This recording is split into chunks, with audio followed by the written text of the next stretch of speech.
Investors ఇప్పుడు మనం చూస్తున్న లేఅవుట్ వచ్చేసి సాయి బృందావనం. ఇది చరణ్ గ్రూప్ లేఅవుట్ అనమాట. సో ఇక్కడ చూస్తున్నారు కదా, ఇది మొత్తం పార్కు, ఇది రోడ్డు అనమాట. 40 ఫీట్ బ్లాక్ టాప్ రోడ్డు. ఇది నార్త్ సైడ్ రోడ్డు, ఇది ఈస్ట్ సైడ్ రోడ్డు. సో ఈ ప్లాట్ అయితే మనకి సేల్కి వచ్చిందండి. ఇది 389 గజాలు. ఇక చూస్తున్నారు కదా, 389 గజాలు ప్లాట్. ఇది నార్త్ అండ్ ఈస్ట్ కార్నరు.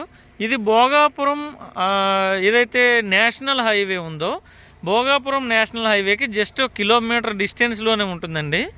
ఈ లేఅవుట్లో ఈ ఒక ప్లాట్ అయితే మనకి రీసేల్ రావడం జరిగింది. సో చాలా దగ్గర ఉంటుంది హైవేకి. డెవలప్మెంట్స్ కూడా ఆల్మోస్ట్ అయిపోయినాయి. Drainage, electricity, roads, parks, compound wall అన్నీ డెవలప్ చేశారండి. సో ఎవరికైనా ఇంట్రెస్ట్ ఉన్నట్టయితే కనుక ఒకసారి ఈ స్క్రీన్ పైన కనిపించే నెంబర్కి కాల్ చేయండి. అండ్ అలాగే ఇంకా ఎక్స్ట్రా ప్రాపర్టీస్ ఏమైనా చూడాలనుకుంటే నా ఛానల్